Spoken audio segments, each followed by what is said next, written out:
একজন ইনভেস্টর হিসাবে কি মাইন্ডসেট রাখা উচিত? একটা ফার্মার বীজ নিয়ে ওখানে দিচ্ছে, ওটা ওর ইনভেস্টমেন্ট আছে, আর যে ফসল ও সেল করবে ওটা ওর প্রফিট হবে। ইনভেস্টর ইজ এনিবডি যে 2 টাকা কোথায় লাগাতে জানে আর ওখান থেকে 5 পয়সা কামাতে পারে, ও আছে investor. How is the real estate investment right now ইন্ডিয়াতে? See, real estate investment in for next 15-20 years is on a very অনেক কি ইন্স্যুরেন্স এখনো করতে চান না বা হয়তো গুরুত্বটা বোঝেন না, আর অনেকে বুঝেও ইগনোর করে যান। So how the insurance is important for our daily life? দেখুন, ইন্স্যুরেন্স সিম্পল টার্মসে আপনার রিস্ককে কভার করছে। রিস্ক কভারেজ মানে আনফোরসিন সিচুয়েশনে। So how to get the maximum benefit from the health insurance? Medical ইন্স্যুরেন্সের একটা টপ আপ ইন্স্যুরেন্স হয়। আপনি 10 লাখে আপনার বেস আছে, ওর মধ্যে আপনি 90 লাখ অবধি টপ আপ নিতে পারেন। যে হসপিটালে আপনি অ্যাডমিট হয়েছে ওনার কিরকম কন্ট্রাক্ট আছে পার্টিকুলার ইন্স্যুরেন্স কোম্পানির সাথে, ওটা ডিসাইড করে আপনি ক্যাশলেস পাবেন কি পাবেন। ধরুন reimburse, it's a big process of claim settlement. আপনারা কোন কোন ধরনের ক্লেম সেটেলমেন্ট করেন? সব মাধ্যেই করি, বাট মোটর, হেলথ আর Investment advice for the Gen Z who are starting their investment portfolio. see, today is the world of YouTube, today is the world of internet. Very simply,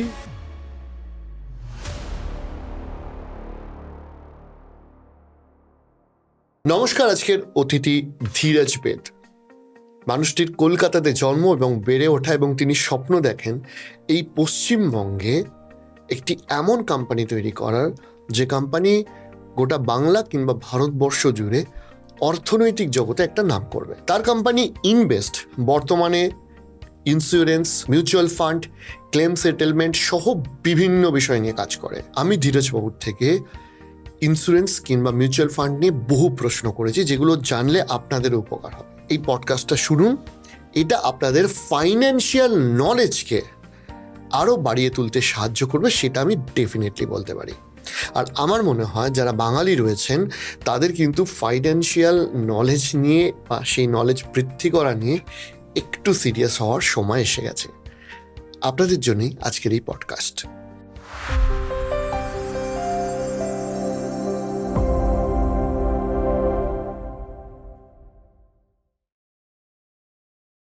ধীরজজি নমস্কার। Insurance a very important thing. অনেক কি insurance এখনো করতে চান না বা হয়তো গুরুত্বটা বোঝেন না, আর অনেকে বুঝেও ইগনোর করে যান। So how the insurance is important for our daily life, সেটা যদি একটু বলেন। দেখুন, ইন্স্যুরেন্স সিম্পল টার্মসে আপনার রিস্ককে কভার করছে। রিস্ক কভারেজ মানে আনফোরসিন সিচুয়েশনে যদি আপনি পড়ে যান আর আপনাকে ওখান থেকে বাইরে করতে হবে, ইন্স্যুরেন্স এসে যাবে। ঠিক আছে, এখনই আপনাকে একটা সিম্পল এক্সাম্পলে বুঝিয়ে দিচ্ছি। যদি আপনি গাড়ি চালাচ্ছেন, নর্মাল অটো, গাড়ি, বাইক করছেন, আর আপনার অ্যাক্সিডেন্ট হয়ে যায় সাডেনলি, তো আপনাকে 2 ইন্স্যুরেন্সই কাজ আসবে। ফার্স্ট, যদি আপনাকে লেগেছে তো আপনার হেলথ ইন্স্যুরেন্স এসে যাবে, আপনাকে টাকা দিতে হবে না, আর আপনার ইলাজ হয়ে যাবে ভালো।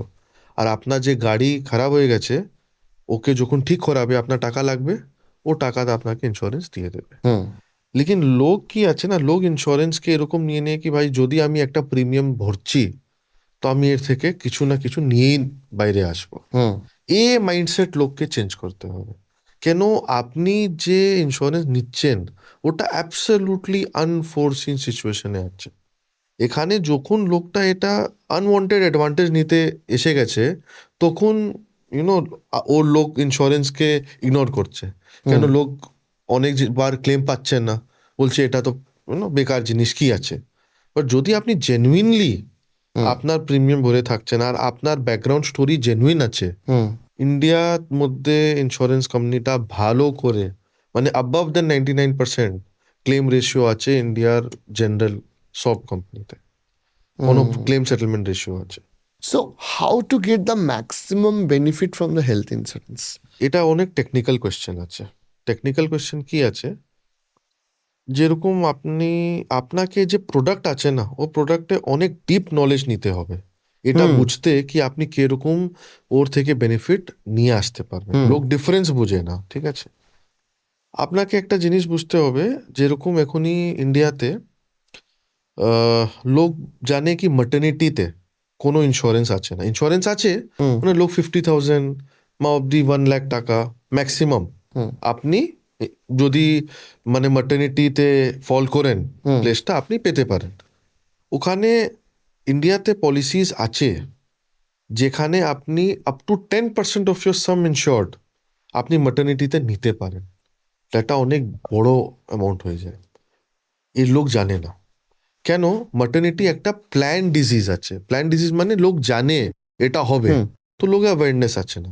যত একটা ছোট এক্সাম্পল আপনি নিন, লোক আজকে জানে না কি অনেক প্রোডাক্টে যেটা আপনার রুম টাইপ আছে সিম্পল, লোক যেরকম আগে হতো 1% অফ ইউর সাম ইনশোর্ড আপনি পাবেন, আজকে এসে যাচ্ছেন any category room you take you will get. তো আপনার ও কমফর্ট পাচ্ছেন, লেকিন লোক ওর অ্যাডভান্টেজ ডিসঅ্যাডভান্টেজ জানে না।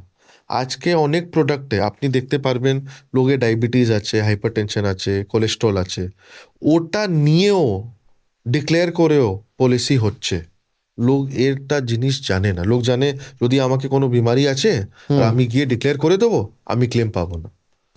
তো এটা এটা মানে মানে যেরকম কাস্টমার আছে ওর, যেরকম ওর হিস্ট্রি অফ মেডিকেল হিস্ট্রি আছে, ওটা ধরে আপনাকে পলিসি ফর্মুলেট করতে হবে। যদি আপনার সব টিক বক্স আছে, মানে আপনার ইনফরমেশন কারেক্টলি দেওয়া আছে, আপনার ইন্স্যুরেন্স কোম্পানি কোনো দিন আপনার ক্লেম রিজেক্ট করবে না। প্রবলেম কি হয়, লোক পলিসি করতে সময় কিছু বলবে না, আর যখন হসপিটালে আছে ওর মেডিকেল হিস্ট্রি কিছু আর বলবে, আর তারপর বলবে ভাই ও তো ইন্স্যুরেন্স কোম্পানি ভালো আছে না, ও ক্লেম দিচ্ছে না। এখানে এ ব্রিজ গ্যাপ আমরা করি।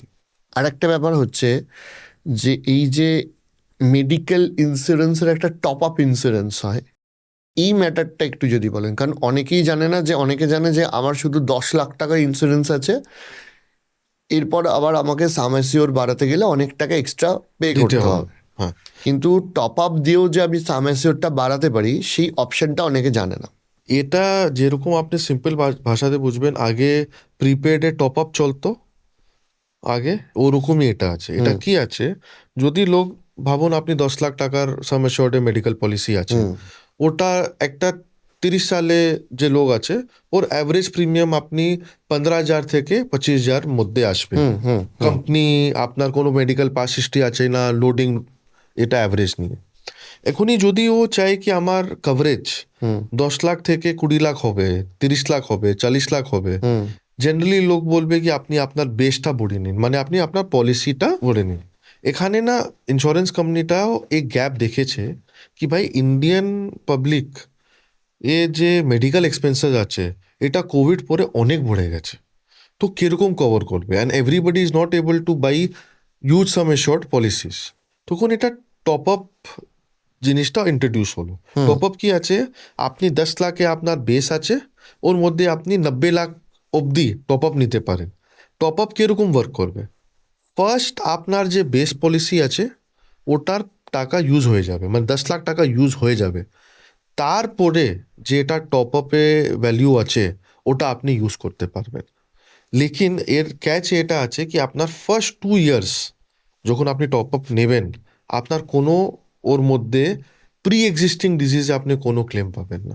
অ্যাক্সিডেন্টাল হবে আপনার টপ আপ হিট করতে পারে, লেকিন প্রি এক্সিস্টিং যদি মানে আপনার যদি আপনি ডিক্লেয়ার করেছেন কি ভাই আমার হাইপার টেনশন আছে, ডিক্লেয়ার করেছেন Severe আমার আছে। ডায়াবেটিস আছে, তো আপনি বেস পলিসিতে পেয়ে যাবেন, লেকিন আপনি টপ আপে 2 সাল আপনার ওয়েটিং লাগবে। বা লেকিন হার্নিয়া লাইক দ্যাট। হ্যাঁ, বাট টপ আপে যে প্রিমিয়াম হয় ওটা অনেক কম হয়। ফর এক্সাম্পল এক 30 বছর জন্য এক 90 লাখ টপ আপে প্রিমিয়াম 1500 টাকা থেকে 3,000 টাকা আছে, লেকিন আপনি যে বেস পলিসি নিচ্ছেন ওটা আপনি ভাবুন 10,000 15,000 থেকে 20,000 22,000 টাকা আসতে পারে।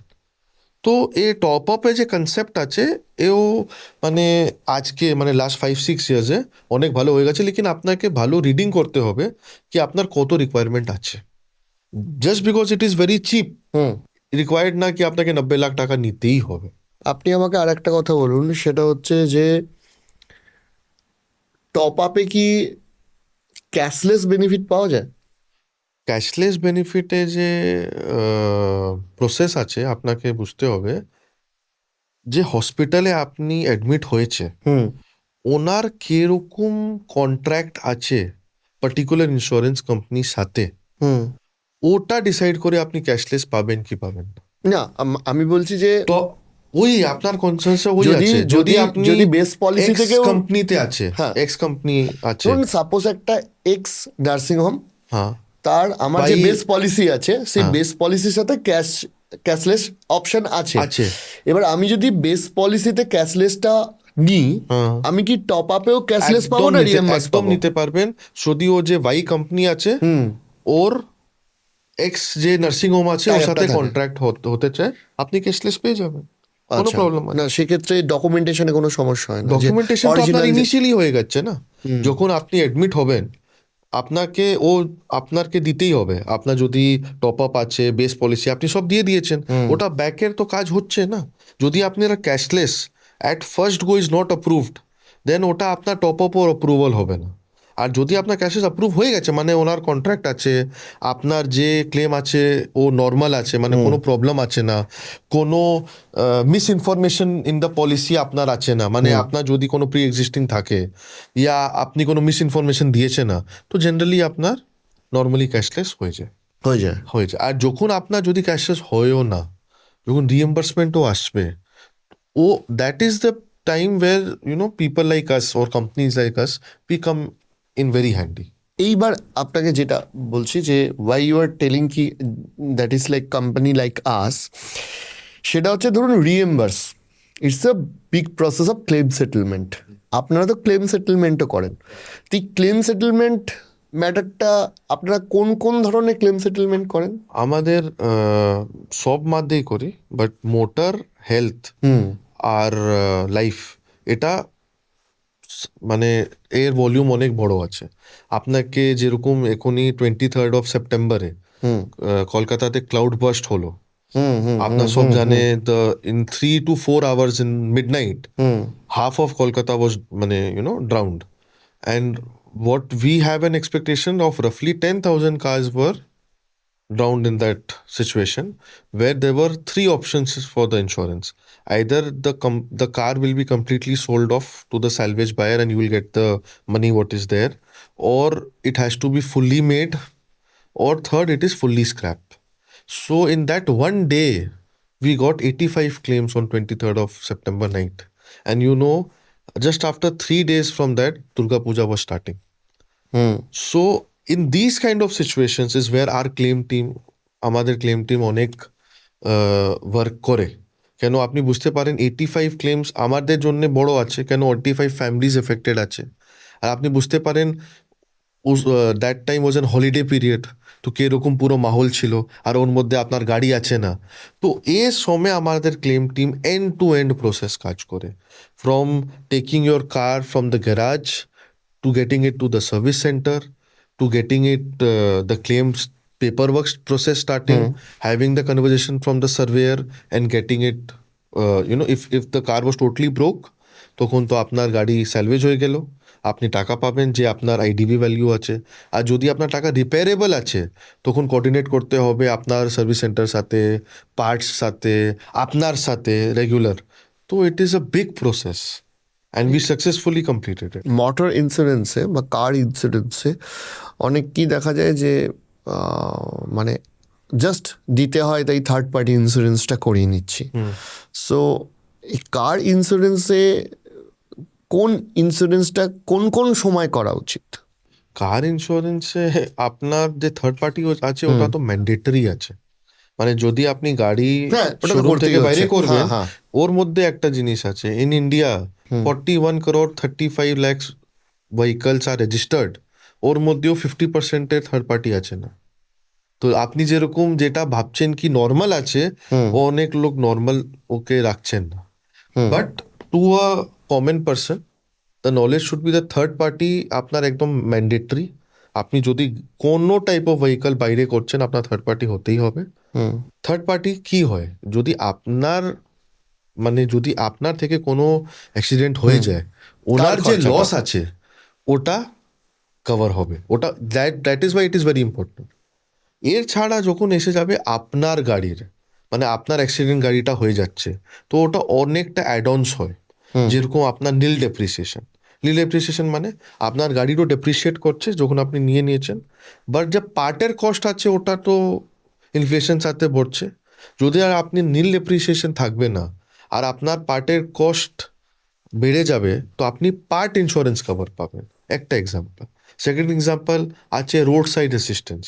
এটা অ্যাড অন কি হয়, যদি আপনি হাইওয়েতে ট্রাভেল করছেন, কোথায়ও আছে, আর আপনার গাড়ি ব্রেকডাউন হয়ে যাবে, যদি আপনি একটা আরএসএ আছে, লোক আপনার গাড়ি ওখান থেকে নিয়ে নিয়ারেস্ট সার্ভিস সেন্টারে চলে যাবে।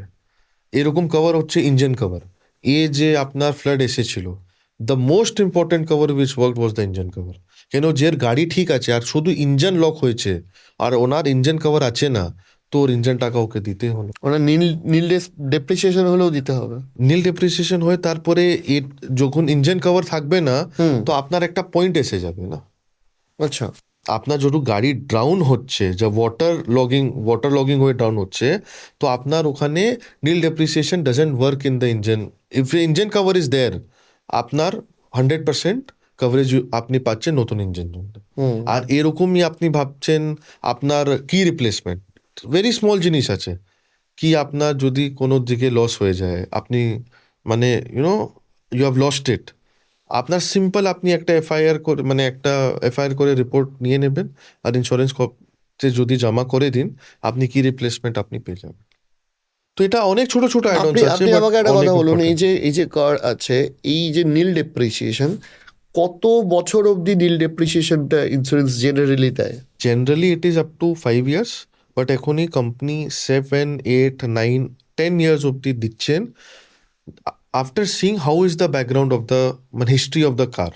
যদি অনেক ক্লেম হিস্ট্রি আছে তো ওটা দেবেন না। আচ্ছা। যদি অনেক ক্লেম হিস্ট্রি আছে না, আমি এই কারণে জিজ্ঞাসা করছি, because there is a huge market for the second hand car right now in India. Yes, অনেকেই আমি দেখি যে এই কারণে সেকেন্ড হ্যান্ড নিতে চায় না, যে তারা ভাবে যে আমি 4-5 বছরের একটা পুরনো গাড়ি নিলে I don't get the nil depreciation. no, you will get it, but they will see the history of your car.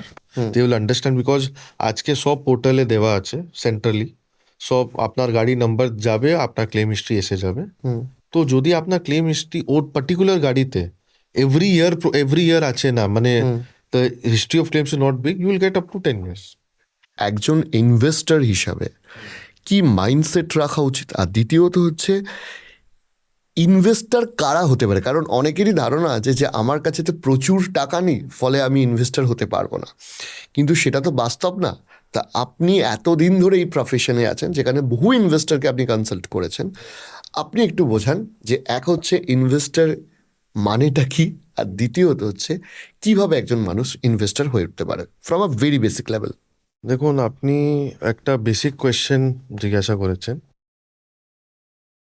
Investor, আমি একটা ভালো এক্সাম্পল দেব। একটা ফার্মার, ঠিক আছে, ও যখন ওর ক্ষেত আছে, ও কি করছে, ও বীজ নিয়ে ওখানে এগ্রিকালচার করতে চায়, যে ফসল আসবে ওকে ও সেল করবে আর ওর টাকা এসে যাবে, ঠিক আছে। ও একটা ইনভেস্টারই আছে। লোক এক জিনিসটা বুঝতে পারে না, কিরকম, ও যে বীজ নিয়ে ওখানে দিচ্ছে ওটা ওর ইনভেস্টমেন্ট আছে, আর যে ফসল ও সেল করবে ওটা ওর প্রফিট হবে আফটার ওর কস্ট। তো ইনভেস্টার ইজ এনিবডি, ও হতে পারে যে 2 টাকা কোথায় লাগাতে জানে আর ওখান থেকে 5 পয়সা কামাতে পারে, ও আছে ইনভেস্টার। এটার রিকোয়ারমেন্ট আছে না কি আপনার আপনার কোটি কোটি টাকা হতে চায়, না। আপনি যদি 1000 টাকা নিয়ে কালকে মানে 1 গ্রাম মানে আধা গ্রাম সিলভারও নিয়ে নিই, আর কালকে দিন ওটা মানে 10 টাকা ভরে যায়, ওটাও ইনভেস্টমেন্ট আছে।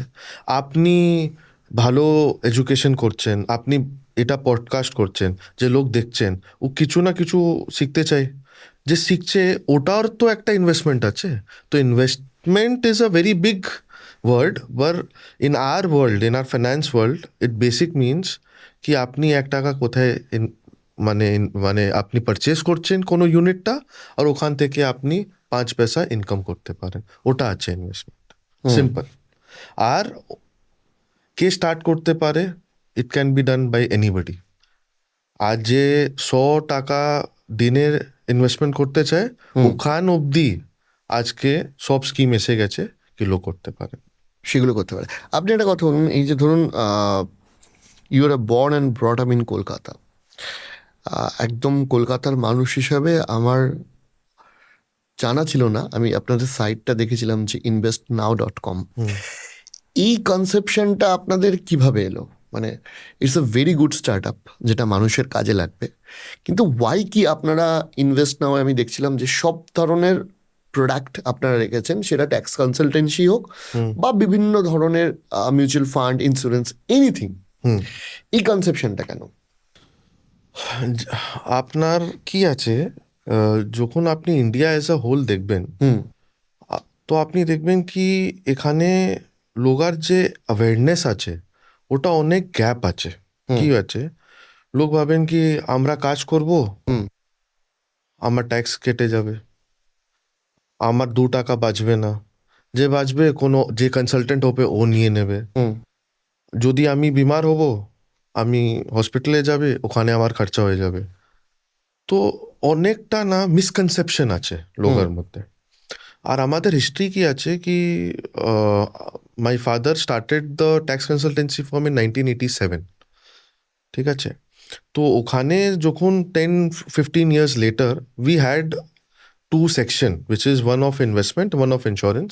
কেন এটা অ্যান্সিলারি সার্ভিস হয়ে গেছে, যে ক্লায়েন্ট ছিল ও বলতো আপনি যে আমার টাকা আছে ওকে আমি কোথায় ইনভেস্ট করব, আর আমার যে বাচ্চাদের আছে, ওয়াইফ আছে, ফ্যামিলি আছে, ওকে কীরকম আমি প্রোটেক্ট করবো, তো অ্যান্সিলারি এসে গেছে। তো 2010-11 যখন আমি মানে এর মধ্যে আসতো, তো আমাকে অনেক বড় না গ্যাপ আমি দেখতে পেয়েছি। গ্যাপ কি ছিল কি, যত HNI আলট্রা HNI ক্লায়েন্টস আছে ওনার এক মাইন্ডসেট আছে। ওনার মাইন্ডসেট কি আছে, আমার অত ইনকাম আছে, আমি অত ট্যাক্স দিচ্ছি, এ আমার পয়সা বলছে, এটা আমার লাইফস্টাইলে খরচা আছে, এরপরে আমি এটা ইনভেস্ট করব, এটা আমি ইন্স্যুরেন্স করব, এটা এরকম আমি আমার লাইফকে চালাবো।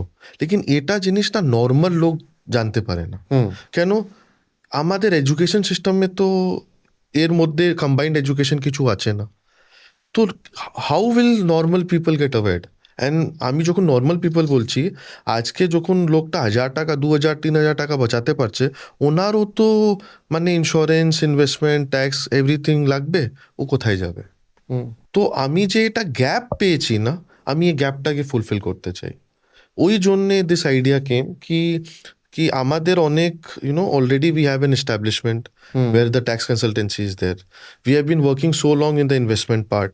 তখন আমরা 2022-তে ইন্স্যুরেন্স ব্রোকিং অ্যাপ্লাই করেছিলাম, উই গট ইট।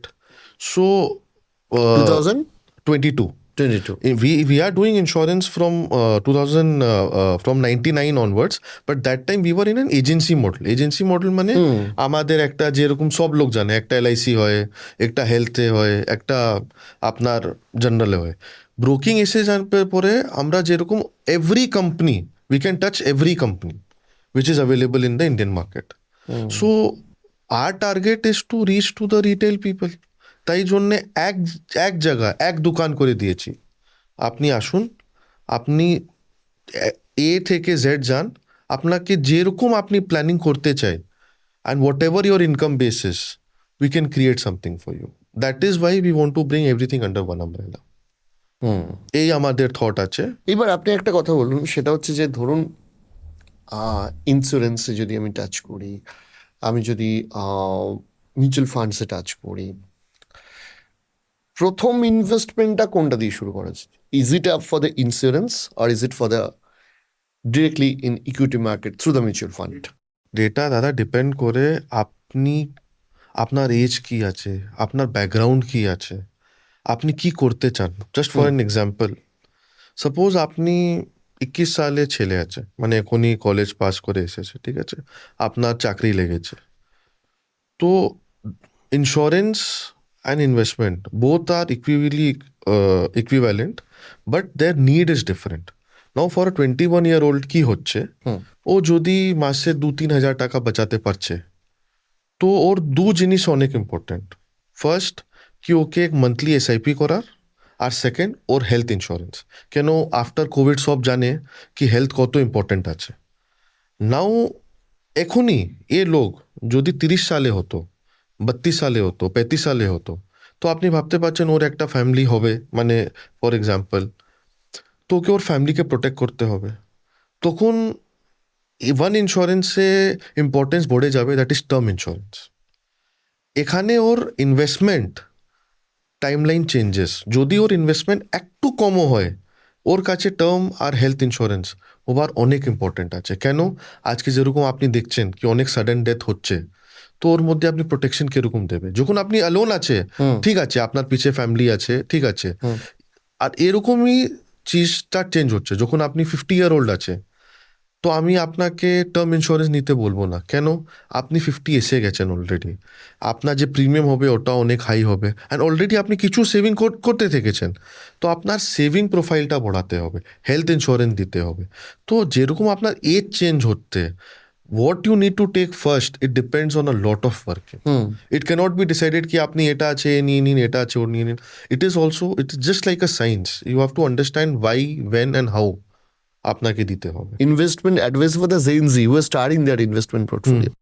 তখন 25-30 বছর যাদের বয়স রয়েছে, 30-এর কমই হবে, 20-25 বছর, how they can able to start? See, today is the world of YouTube, today is the world of internet. Very simply, अगर আপনি যদি 100 টাকা আপনার ইনকাম আছে, আপনি 20%, দ্যাট ইজ 20%, আপনি ছেড়ে দিন। ছেড়ে দিন মানে আপনাকে ভুলতে হবে ও 20% আপনার কাছে আছে কি আছে না। আর আপনি সিম্পলি একটা এসআইপি স্টার্ট করে দিন। কেন? ইনভেস্টমেন্ট অনেক কমপ্লেক্স জিনিস আছে, আপনাকে আমি বলতে পারি আপনি এ করুন ও করুন না। Simple to the, because Gen Zs are very fast today, they need very quick solution. Today, Gen Zs are more opted for paying EMIs than to EMI for their investment.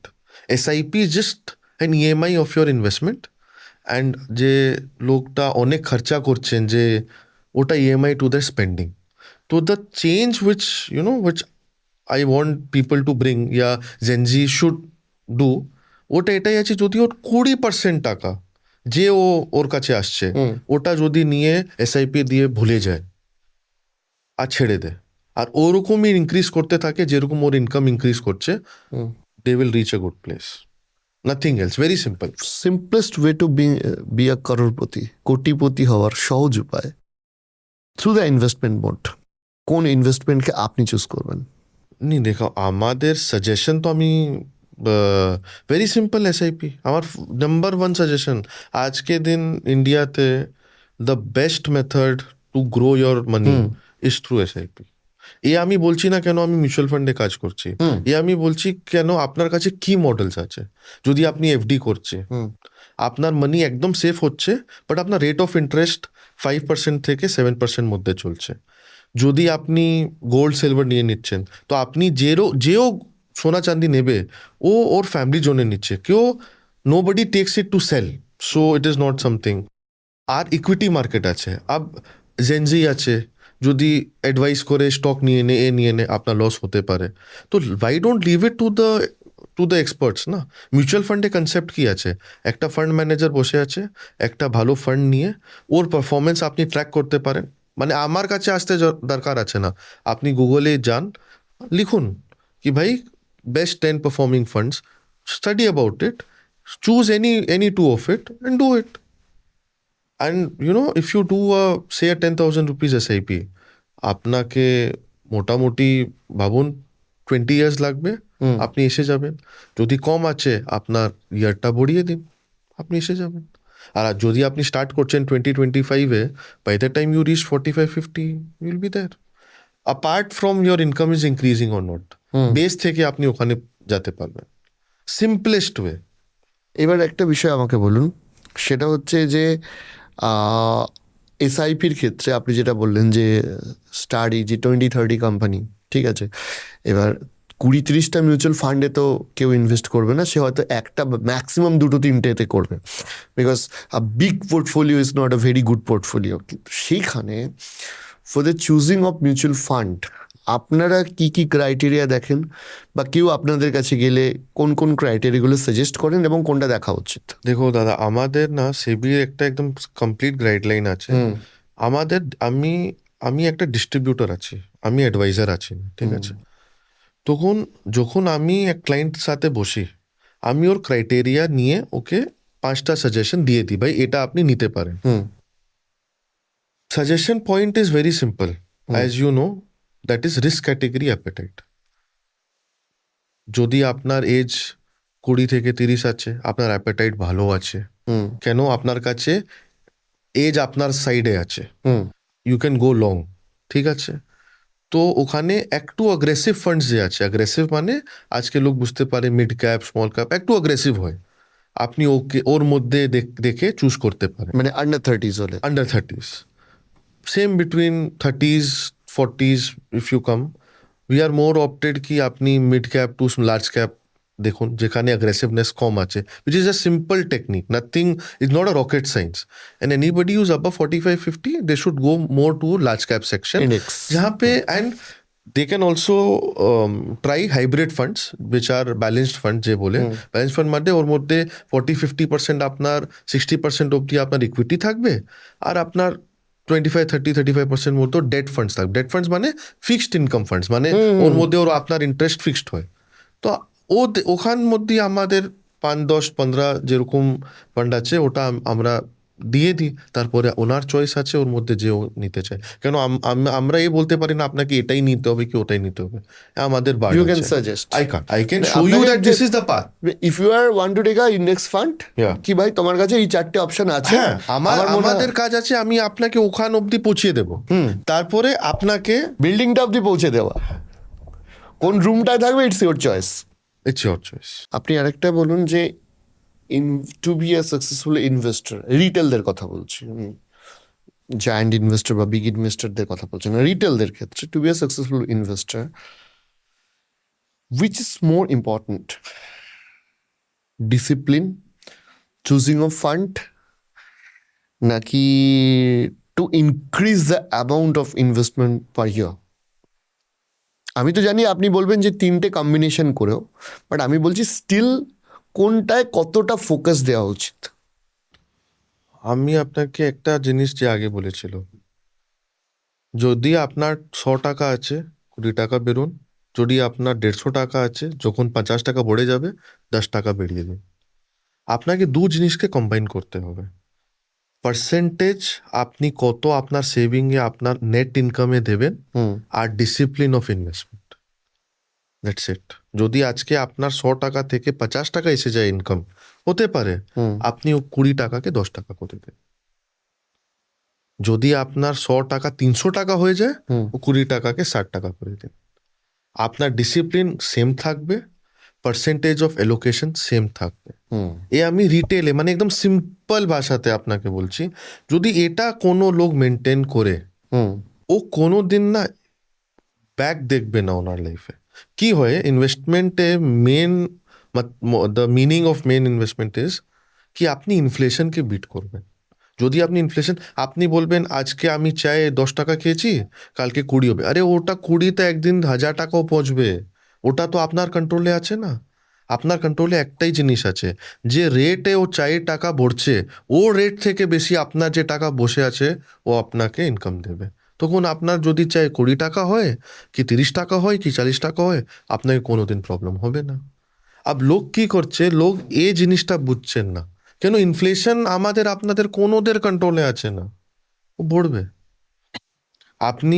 আপনাকে একটা ছোট এক্সাম্পল আপনি বুঝুন কি গোল্ড আপনার $35 ounce ছিল 1940s মে, আজকে ওটা নিয়ারিং 5100 5200 হোয়াট এভার আছে, 5500 আছে, ঠিক আছে? তো আপনার কি সোনা মহঙ্গা হলো না? যে এখানে মানে যে ইন্ডিয়ান ইনভেস্টার্স আছে ওনার, আর স্পেশালি আমাদের বাঙালি যে বেঙ্গলি ইনভেস্টার্স আছে মানে বেঙ্গলি লোক আছে, ও তো সোনাকে অনেক পছন্দ করে। তো ওকে আজকে নিতে ছেড়ে দিয়েছে আর কি, নিচ্ছে কেন নিচ্ছে? ওর সময় বেশি নিত, আজকে কম নিত, কি ওর দাম বড়েছে না? ওরকমই জিনিস আছে। You can't change the inflation.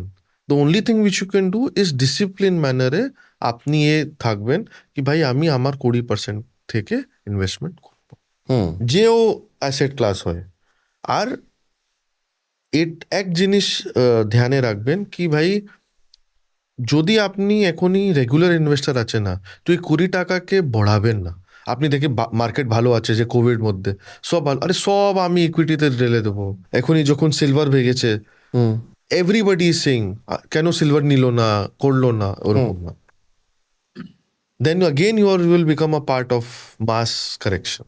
আর একটা বিষয় থাকে, সেটা হচ্ছে যে এই যে আপনি যে কথাটা বলছিলেন যে মার্কেটের volatility. So the fact is that কি এই যে মার্কেটের ভোলাটিলিটি, এইটা অনেক সময় দেখা যায় যে ইনভেস্টরদের যে ডিসিপ্লিন আছে সেখানে একটা ইম্প্যাক্ট ফেলে। তো মার্কেট নেমে যাচ্ছে, আমি আউট অফ ইনভেস্টমেন্ট হয়ে গেলাম, ভয় পেয়ে গেলাম, উইথড্র করে নিলাম। এবং আর একটা জিনিস হয় যে কিছু মানুষ আছে রোজ পোর্টফোলিও দেখে খুলে দেখে খুলে থাকে, দেখে যে হ্যাঁ। কত টাকা আমার হলো, কত টাকা, মানে is it green or is it red, ঠিক আছে। সো এই জায়গাটায় আপনি ডিসিপ্লিন নিয়ে যদি কিছু বলেন। দিস ইজ দ্য প্লেস, এই জায়গা আছে যেখানে আমাদের কাজ হয়। ওয়াই উই আর দেয়ার, আমাদের কেন আছে এখানে? হুম আমার ইনভেস্টার্সকে একা জিনিস বলা আছে, ভাই যখন আপনি যেরকম কাজ করছেন হুম রোজ ফোনটা দেখবেন না, আর মার্কেটকে ছেড়ে দিন।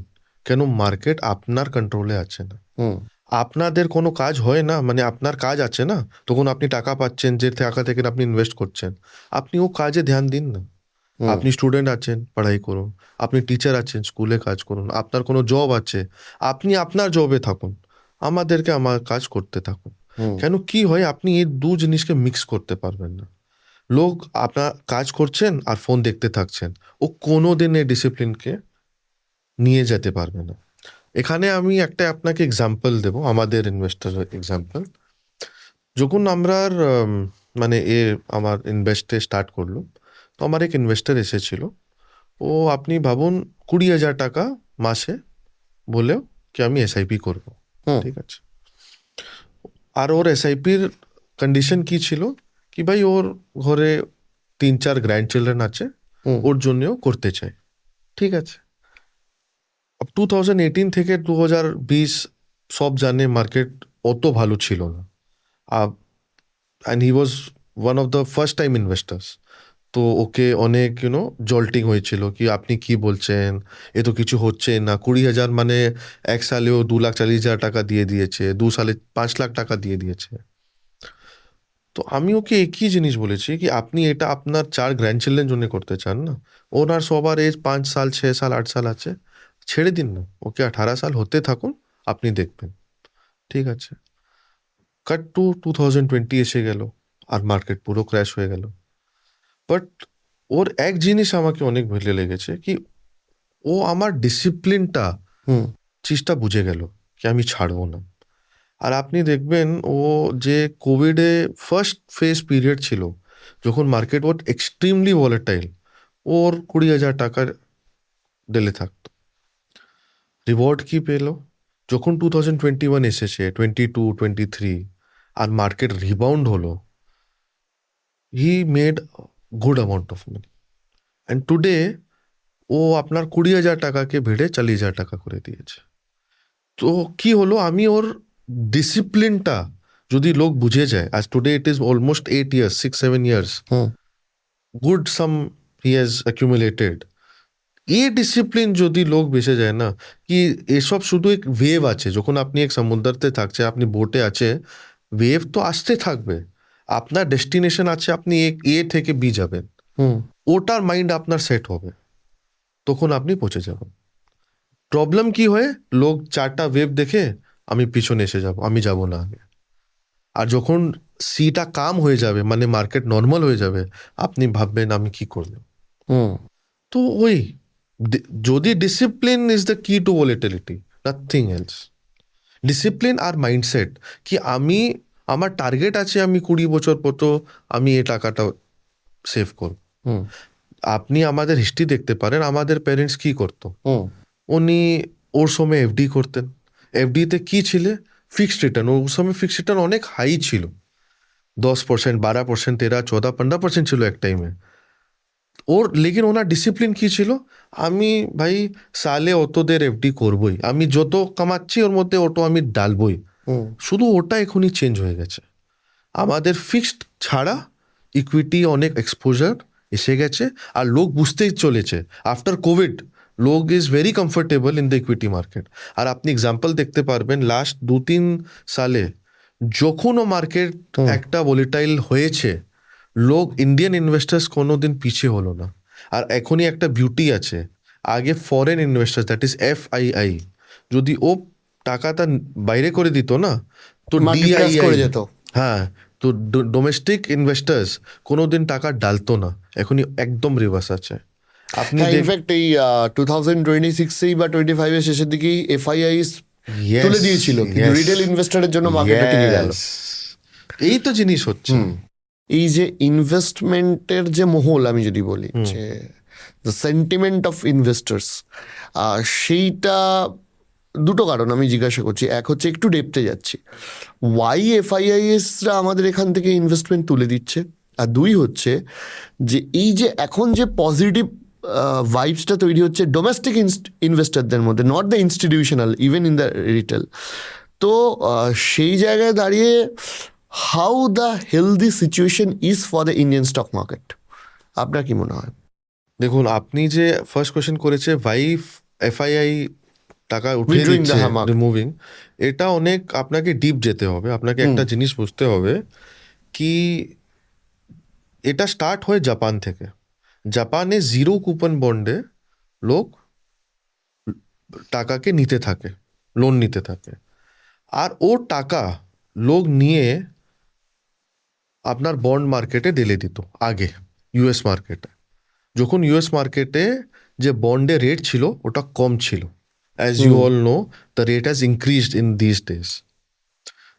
যখন ওটা ছিল তখন ইন্ডিয়ান মার্কেট লোককে ভ্যালুয়েশন মধ্যে অনেক ভালো লাগতো, that which is between 2021 to 2023।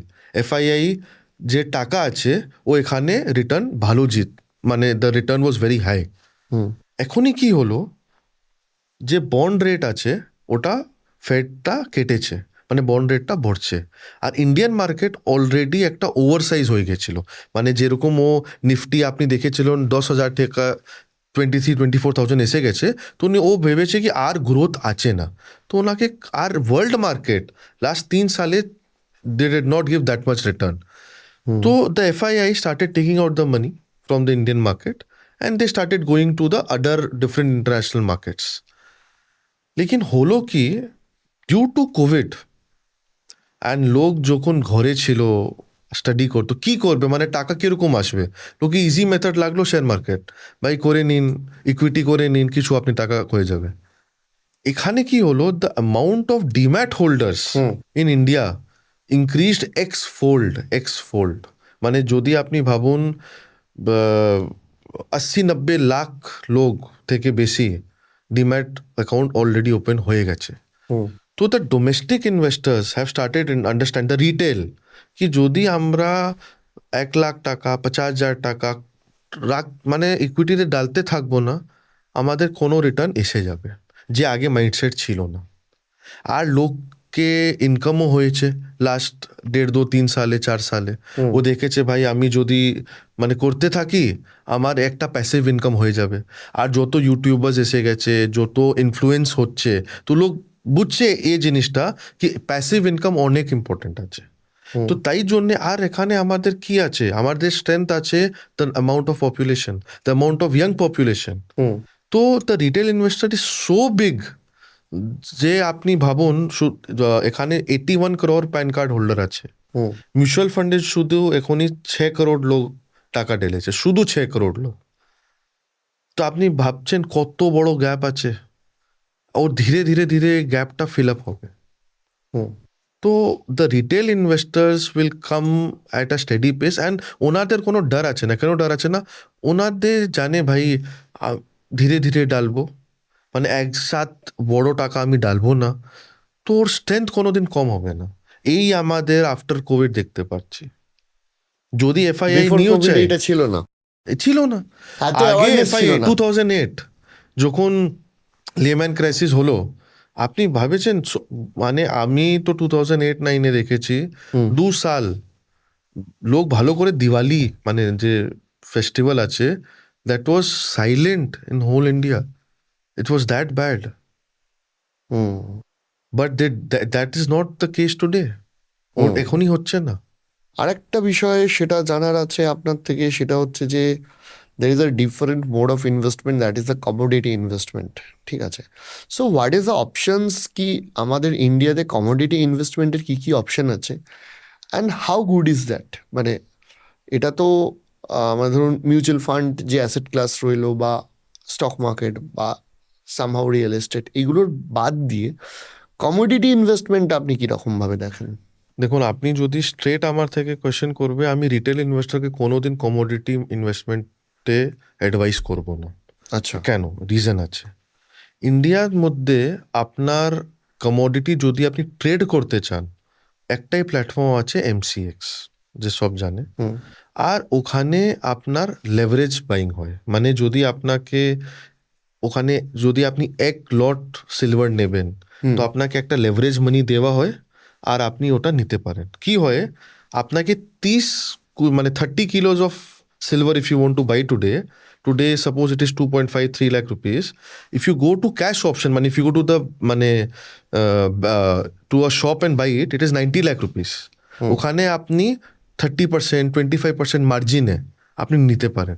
তো লোক কি ভাববেন, আমার ভলিউম কোয়ান্টিটি অনেক এসে গেছে, আমার টাকা কম লেগেছে। এখানে কি হয়, লোকটা লেভারেজ ভালো করে বুঝে না, and people can start losing money. তো যদি আপনি কমোডিটি ট্রেডিং বলে, তো ইন্ডিয়াতে একটাই অপশন আছে, that is ETF, hmm exchange traded fund, ETF. ওর মধ্যে সিলভার আছে, ওর মধ্যে গোল্ড আছে, আপনি 2 টাকা নিয়ে নিন। আপনি ওখানে কোনো লেভারেজিং করছেন না, যত টাকা আপনি লাগাচ্ছেন অত টাকা আপনি ইউনিট পেয়ে যাচ্ছেন। হুম এর ছাড়া এখনই যে কমোডিটি মার্কেট আছে, ও বেসিক রিটেল ইনভেস্টার জন্য না।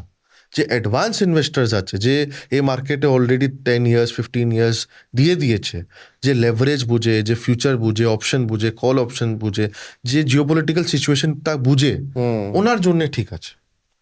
কেন, ও বুঝতে পারবেন কখন আমি এন্ট্রি নেব, এক্সিট নেব। এই নর্মাল রিটেল ইনভেস্টারের জন্য আছে।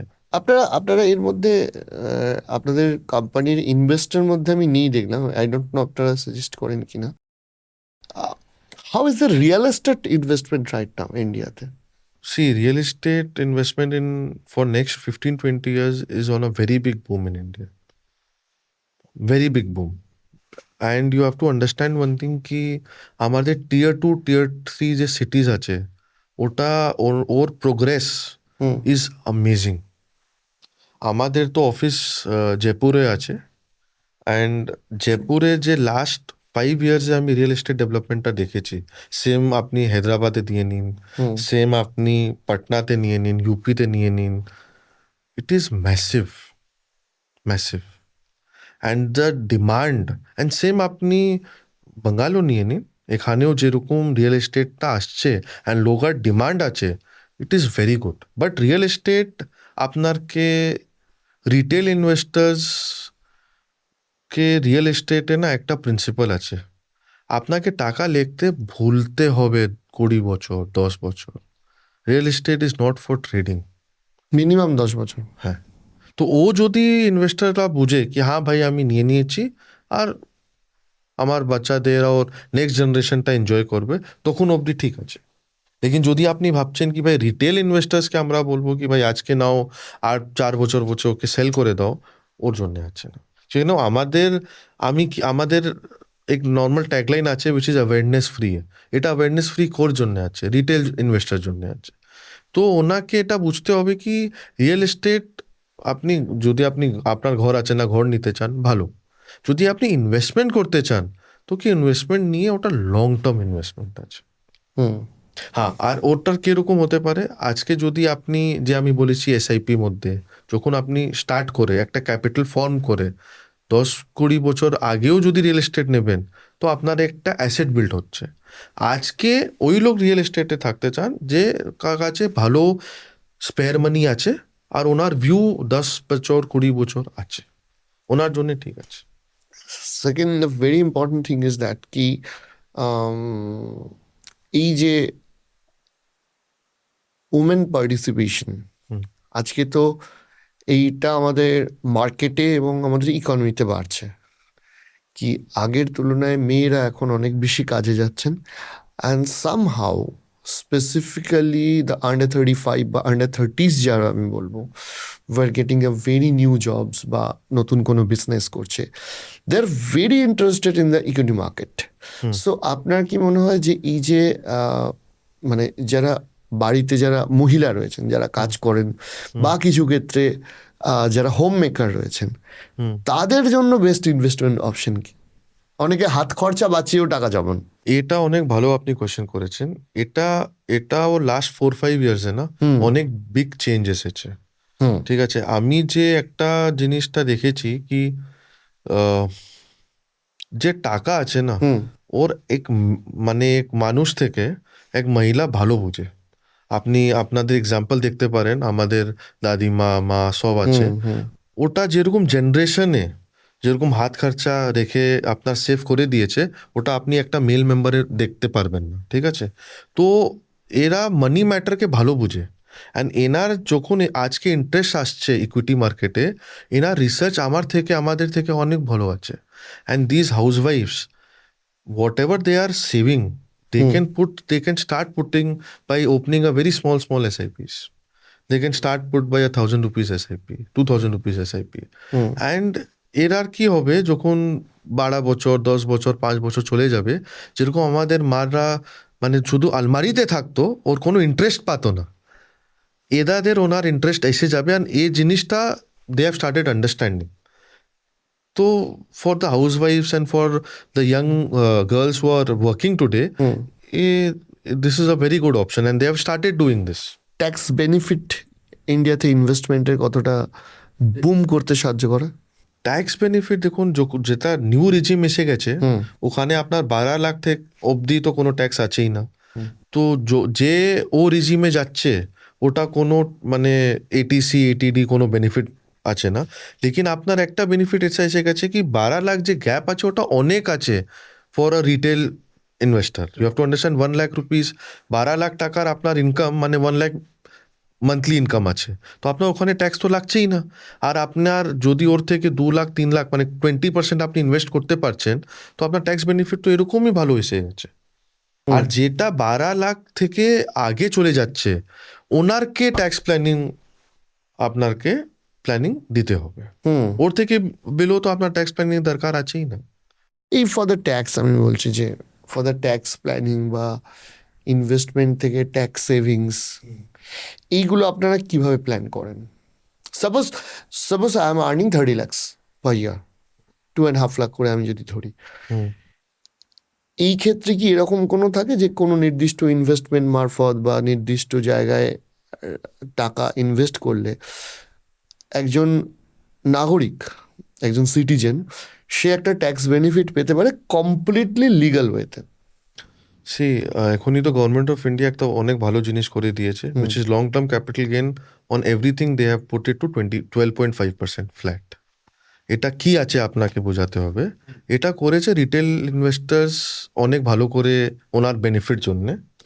কি হতো আগে যেরকম ইকুইটি মার্কেট আছে, ভোলেটিলিটি আছে, লোক কি ভাবতো কি ভাই আমি আজকে নিয়েছি 3 মাসে পড়বে, আমি বেচে চলে যাব, ঠিক আছে।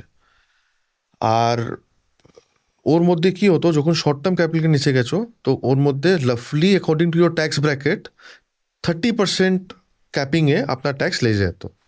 এখনই গভর্নমেন্ট অফ ইন্ডিয়া কি করেছে, যে ইনভেস্টমেন্ট 1 বছর থেকে বেশি হবে in equity market and normal fixed income প্রোডাক্টে 2 বছর থেকে বেশি হবে, ওনার ট্যাক্সটা ফ্ল্যাট 12.5% করে দিয়েছে। আর যে ফিক্সড ইনকামে 2 বছর থেকে বেশি হবে ওর ফ্ল্যাট হয়ে গেছে 12.5%, যেটা আগে ছিল 3 বছর, মানে যেটা ফিক্সড ইনকাম প্রোডাক্ট ছিল ওর মধ্যে মিনিমাম আপনাকে 3 বছর টাকা রাখতে হবে, তারপরে আপনি LTCGS এ অ্যাপ্লিকেবল হবে। তো এখনই কি হয়েছে কি এরা প্রমোট করছে কি লোক লং টার্ম ইনভেস্টমেন্ট করে, যখন লোক লং টার্ম ইনভেস্টমেন্ট করবেন আপনার ট্যাক্স রেট রাফলি 17% কম হয়ে যাচ্ছে। আপনি 30 lakhs বলেছেন, মানে আপনি 30% ব্র্যাকেটে আসছেন, উইচ ইজ অ্যাবভ 12 lakhs, আপনি 20 lakhs ক্রস করতেই আপনি 30% ব্র্যাকেটে এসে যাবেন। তো আপনি যদি লং টার্ম ইনভেস্টমেন্ট করেন, মানে আপনার 2 বছর থেকে বেশি আপনার ইনভেস্টমেন্ট থাকছে, আপনার ট্যাক্স এরকমই 17% কম হয়ে যাচ্ছে। আর তাছাড়া দ্বিতীয়ত হচ্ছে ওটা ইনভেস্টমেন্টটা যখন যদি মানে প্রফিটটা নেওয়া হয় তখনই ট্যাক্সটা দিতে হচ্ছে, এলস তো আমাকে দিতে হচ্ছে হ্যাঁ, তো আপনি লং টার্মে আপনি এটা বুঝতে পারবেন কি যদি আপনি কোনো অ্যাসেট, ইকুইটি না, কোনো অ্যাসেট, রিয়েল এস্টেট হয়, কমোডিটি হয়, কোনো জিনিস যদি আপনি লং টার্ম রাখেন, there is very very small chances কি আপনি ওখানে লস করবেন। শর্ট টার্মে ভলিটিলিটি আছে সব মধ্যে, বাট লং টার্মে আপনি কোনোদিন ভলিটিলিটি পাবেন না, মানে আপনি প্রফিট করেই বেরোবেন, আর প্রফিটেই তো ট্যাক্স দিচ্ছেন। আরেকটা কথা বলুন, এই যে ধরুন আপনাদের এতদিনের যে ইনভেস্টমেন্ট জার্নি, হ্যাঁ, is there any touchy story যেটা আপনার খুব মনে থেকে গেছে, যে কেউ ইনভেস্ট করেছে, সেই ইনভেস্টমেন্ট থেকে তার খুব জিনিসটা কাজে লেগেছে অ্যান্ড সেটা আপনাকে খুব মনে থেকে গেছে? মানে একটা অনেক ভালো স্টোরি আছে। যখন আমার অফিস স্টার্ট হয়েছিল, তখন আমার একটা মার্বেল কন্ট্রাক্টর আছে, ও আমাকে বলেছিল কি আমি আপনার সাথে একটা ছোট SIP করব। ও আমার সাথে ভালো রিলেশন হয়ে গেল, তো আমি বলি আপনি স্টার্ট করছেন কিছু, আমি আপনাতে একটা ছোট জিনিস দেব। ওর ডটার জন্য 2,000 টাকার SIP করেছিল জুলাই 18-এ, যখন আমাদের ইনভেস্টমেন্ট স্টার্ট হলো। আর কোভিডে এসে আপনি ভাবছেন ও কন্ট্রাক্টর লোক আছে, আর কোভিডে অনেক লোকের টাকা ফেসে গেল, ওরও টাকা ফেসে গেছে। আর আনফর্চুনেটলি আপনি ভাববেন অক্টোবর নভেম্বরে ওর মাদারে অপারেশনের রিকোয়ারমেন্ট এসে গেছে। আপনি কোভিড পিরিয়ড জানেন কিরকম ছিল, আর ও আর্জেন্টলি 90,000 ওকে লাগতো। আমাদের কি আছে কি every month, on 6th of every month আমাদের একটা রিপোর্ট পাওয়া, মানে we send to the investors is the monthly investment report. আমাদের অ্যাপও আছে, আপনি দেখতে পারেন, বাট আমার একটা রুল আমি করেছি কোম্পানিতে কি ভাই সব ইনভেস্টরকে আপনি হোয়াটসঅ্যাপ আর ইমেলে এই রিপোর্ট এভরি 6th পাঠান, ও জানতে পারবেন ভাই আমার আজকে ভ্যালু এটা আছে। তো ও ভাবে কি হলো, ও আমি ইয়াদ করতে পারছি না, অক্টোবর ও নভেম্বরে 6th of that month ও রিপোর্ট ওরকে গেছে, ও হোয়াটসঅ্যাপে দেখলো, ওকে ইয়াদই আছে না ওর কি ওর কাছে 1,20,000 টাকা এর মধ্যে আছে। আর ওখান থেকে ও 90,000 টাকা রিডিম করলো, আর ওর মাদারে আর 2 से 3 দিন ওর কাছে ওর মধ্যে টাকা পেয়ে গেছে, আর ওর মাদারে অপারেশন হয়ে গেছে। তো he called me after 5-10 days, because আগে আমি জানতো না, ও ভেবেছে টাকা নিয়ে নিয়েছে, and he told me the whole story. So for him he was literally crying, because ও জানতোই না ওর কাছে টাকা আছে আর ওর টাকা ছিল। আর after that he increase his SIP from 2,000 to 10,000 today. তো আপনি ভাবছেন, মানে এটাই একটা জিনিস আছে যে আমরা টাচ করতে চাই। মানে অনেক ছোট ইনভেস্টমেন্ট ছিল, 2,000 টাকা, আপনি বুঝছেন কি ও কোথায় থেকে স্টার্ট করলো, আর ও জানতোই না কেন 2,000 টাকা আছে, ও যাচ্ছে কি যাচ্ছে না ও দেখলোই না। বাট আমাদের রেসপন্সিবিলিটি আছে কি আপনাকে এভরি 6th আপনি জানতে হবে কি আপনার ভ্যালুয়েশন এটা আছে। And that is work for his mother treatments. Okay, finally আমি আপনাকে জিজ্ঞেস করবো, it's a very big journey, অনেক দিনের আপনাদের journey. Say something about your company যেটা আপনি, আই ফিল কি এটা আপনি খুব প্যাশন নিয়ে করেন, দ্য ইনভেস্ট নাও। আপনারা অ্যাপ বলুন বা ইউজার বেস বলুন, বা এই যে টোটাল দ্য এন্টার কোম্পানি, একটা শর্ট যদি অ্যাট এ গ্লান্স বলেন। যে কাজ আমরা করছি এটা কোনো রকেট সায়েন্সে কাজ আছে না, এটা মার্কেটে অনেক লোক করছে।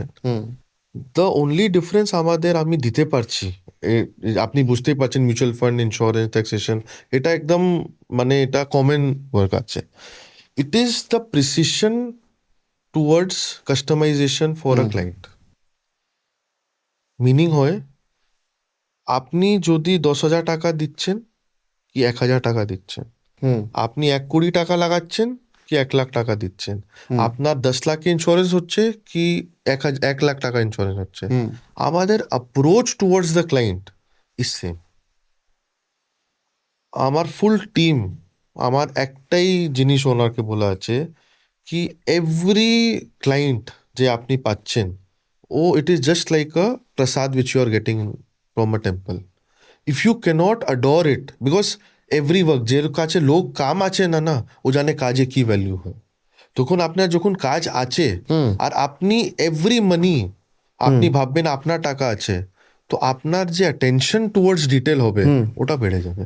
যদি একটা গাড়ি অ্যাক্সিডেন্ট হয়ে গেছে, আপনি ভাবেন আপনারই গাড়ি অ্যাক্সিডেন্ট হয়েছে আর আপনি কিরকম কাজ করতো, তো আপনার psychology of working to with the client changes. যখন আপনি ওর টাচ আপনি ক্লায়েন্টকে দিতে পারবেন না, এর থেকে বেশি আর কি আছে। তো আমাদের যে হোল জার্নি আছে ওটার বেস এটাই আছে কি আপনি যে আমার ইন্ট্রোডাকশন আমি লোককে এরকম বলি কি যে ক্লায়েন্ট আসছে ওটা অতিথি দেব ভব, simple, treat them as your guest. If you can't do that you cannot work. তো এটাই আমাদের সিম্পল ফিলসফি। ইনভেস্ট এই কোম্পানিটার জন্য প্রত্যেক এন্টারপ্রেনিউরের একটা ভিশন থাকে। So what is your vision এই কোম্পানিটার জন্য? Our mission when we started until date is very simple. It is to reach the 80% of the crowd in India जो लोग को जेला राइट अमाउंट ऑफ एडवाइस পাচ্ছেন না। একটা স্মল এক্সাম্পল আপনি দেখুন, যদি কেউ HNI ক্লায়েন্ট হয়, আলট্রা HNI ক্লায়েন্ট হয়, ওনার জন্যে সব লোক ওর পিছে পিছে দৌড়বে কেন? ওর বুকস বড় আছে, ওকে টাকা ভালো পাবে, কমিশন ভালো পাবে, লোক যায়। লেকিন যদি কোনো একদম রিটেল ইনভেস্টর হয়, 500 টাকা SIP করবে, 5 লাখ টাকা ইন্স্যুরেন্স করবে, 2 লাখ টাকা ইন্স্যুরেন্স করবে, কেউ ভেড়ে ভেড়ে যায় না কেন? আপনার কে কমিশন ভালো পাচ্ছেন না, cost of acquiring that client is high. তো আমাদের টার্গেট এটাই আছে কি cost of acquiring client high হবে, লেকিন ইন্ডিয়ার মধ্যে ভলিউম ওটারই আছে। আপনার কে every citizen when they start saving in a disciplined manner, where they start having insurance in the disciplined manner, whether it is motor, health, life, term, anything, or life পার্টটা secure হয়ে যাবে। তখন যে লোক যেটা করছে, আপনি পডকাস্ট করছেন, কেউ কোথায় চাকরি করছে, কোথায় কেউ কিছু আর করছে, ওটা ফ্রিলি ওটা করতে পারবেন আর ওর ফাইন্যান্সিয়াল জার্নি স্টেবল হয়ে যাবে। এটাই আমাদের ভিশন কি আমি একদম যে মাঠের লোক হয়, মানে একদম যে বেস মিনিমাম লোক হয়, যে এটা জিনিস বুঝেই না, যে কি আমি যদি ইনভেস্টমেন্ট বলবো, ইন্স্যুরেন্স বলবো, ওনার কনফিউশন হয়ে যাবে। ওনার জন্যে আমরা না একটা ফ্রেন্ড হয়ে, কম্প্যানিয়ন হয়ে থাকতে চাই কি আপনি লং টার্ম আমাকে দেখতে পারেন। আর আমাদের একটা ভালো জিনিস এটা আছে, যদি কেউ আমাদের অফিসে আসে আর ও যদি কোনো অ্যাডভাইস নিতে চায়, আমাদের অন্য কোথায় চার্জিং আছে না। আমার একটাই জিনিস আপনি বুঝে নাও, আমার একটাই ট্যাগলাইন আছে যেটা অ্যাওয়ারনেস ফ্রি আছে। অ্যাওয়ারনেস দিতে কোনো টাকা আছে না, নলেজ যত দেবো ওটো বলবো। আমাদের কাজটা ভালো লাগবে, লোক আসবে, লাখ ভালো করবো না, লোকটা আসবে না। লেকিন knowledge it is something which is required for the basic public. ওটাই আমাদের ভিশন আছে। গ্রেট, আপনার এই কোম্পানি খুব ভালো করে এগিয়ে চলুক। আর ডেফিনেটলি আমরা আরও অনেক সাবজেক্ট নিয়ে আশা করি এরপরে আলোচনা করব। তবে আজকে এতটা টাইম দেওয়ার জন্য অনেক অনেক ধন্যবাদ। Thank you. অনেক কিছু আমরা জানতে পারলাম।